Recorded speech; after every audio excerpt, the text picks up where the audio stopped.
Here is a proof that employment system is slavery. Employment of one man by another is slavery. Let's say this stupid government of ours, let's say this corrupt government of ours, let us say this useless government of ours decide that for once they want to do the right thing. For once they want to attempt to do the right thing. And they make a law that says that because employers have been benefiting from the employees' labor for so long, forever, now, only for 1 year, only for 12 months, they are going to make a law which says that now the employers must work for the benefit of the employees. The employees must take the role of the employers. They must benefit from the labor, from the blood and sweat of the employers. It is the employers who must sweat, must toil and sweat at the farms. It is the employers who must toil and sweat in the mines. It is the employers who must toil and sweat in the brickyard. It is the employers who must work for the employer. Just as today, the employees are working for the employers. Just as today, the slaves are working for slave owners. Let's say this corrupt government of ours decide to do the right thing and they change roles.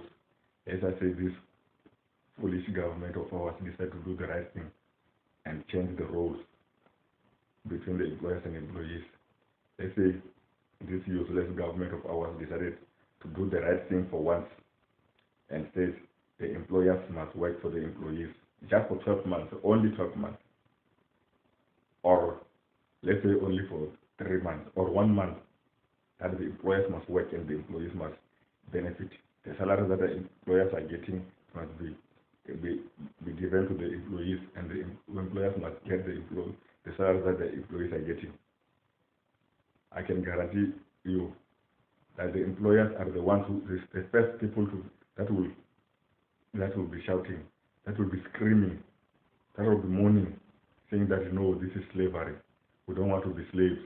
We will never accept slavery. We will rather die. We will rather fight and die. We will never accept slavery. We will not work for somebody. We will not labor for somebody. This is exactly what they will do. They want us to run around naked, and they say it's good for us. But when we tell them to run around naked, they say no, this is madness. They want us to step into the fire. When you tell them to step into the fire, they tell you no, the fire is too hot. But when they want the employees to get into the fire, they say the fire is good for us.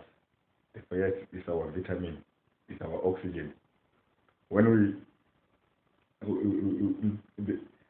they tell us to step into the fire, to step into slavery, to step into subjugation, into submission, they say to us it is good for us.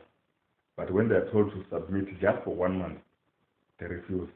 In fact, even if they have to work for the whole day salary, they must work and the employees must sit and the employees must benefit. The same way they are doing now forever, they've been doing forever. They will never allow it. They will never accept it even for a day. They don't do to us what they want us to do to them. The word of God says, do unto others what you want them to do to you. This is to show that employment system is slavery. If they are told to take the role of the employees, to exchange the roles with the employees, they will say it's slavery. But when they are employing us, they say it's life as usual, business as usual. This is what life is supposed to be. Now, imagine if you send your child, you say, here's the money, go and buy bread. Here's the money, go and buy cold drink. Here's the money, go and buy clothes.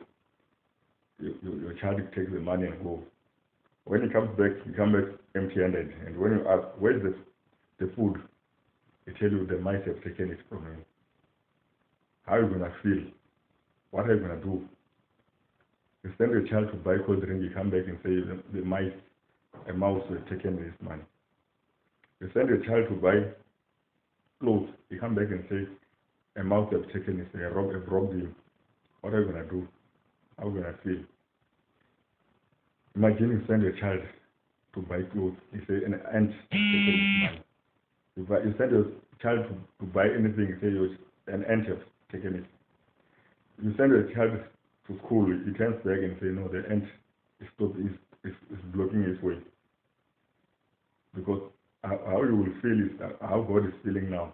When he created you, he gave you a talent to fulfill in this world, and you don't fulfill it because you say, there's a law that forbids me.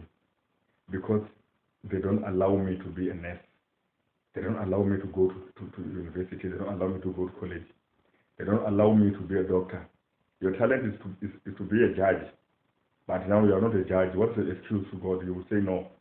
Another man who's having a nickname called president, who's having a nickname called king, it made a law that restricted you from becoming a judge. You are not different from a child who comes back empty-handed and say an ant have prevented him to have taken away his money, an ant have robbed him. When your talent is to be a scientist, and now you are a cleaner, God asks you, why aren't you a scientist? You say, no, but I didn't have money to go to university. There was no free education. Why didn't you vote for free education? You are no different from a child who comes back and says the might have taken away his money. When your talent is to be a grave digger, now you want to be digging graves. And God asks, why did you dig graves? You say, no, but I wanted to be a taxi driver because taxi driver earn more than a grave digger. You are no different from a child who comes back empty-handed and say an ant has stopped him from going to school. Because you are the one who voted for the government that allowed for different salaries, that allowed for taxi driver to earn more than a grave digger. God says all people must earn equally. All people must be co-owners at the companies, enterprises where they are working. So whatever stops you from fulfilling your talent, it's not, God doesn't care about that. Because we're all human. There are no other human beings with horns or big fangs like lions and tigers. We are all human beings with equal number of fingers, equal number of teeth. We are equal. So why do you allow someone to? When you allow someone to oppress you, you are not different from a child who don't go to school and says it is because the ants have chased him away from school. So you must understand that there's no excuse in God's eyes why you don't fulfill. If your talent is to be a judge, you must be a judge. God expects you to be a judge. He doesn't care about the excuse that you give that you didn't have money to go to university. Which means if you don't have money to go to university, vote for the party that says education is free. That is what God says, because He gave you the same ability as other human beings. So when God gave you a talent, that your talent is to be a doctor, He expects you to be a doctor. When He says your talent is to be a grave digger, He expects you to be a grave digger. When He says your talent is to be a president, He expects you to be a president. So there's no excuse of saying, oh no, I didn't have money to go to school. Then vote for the party that says education is free.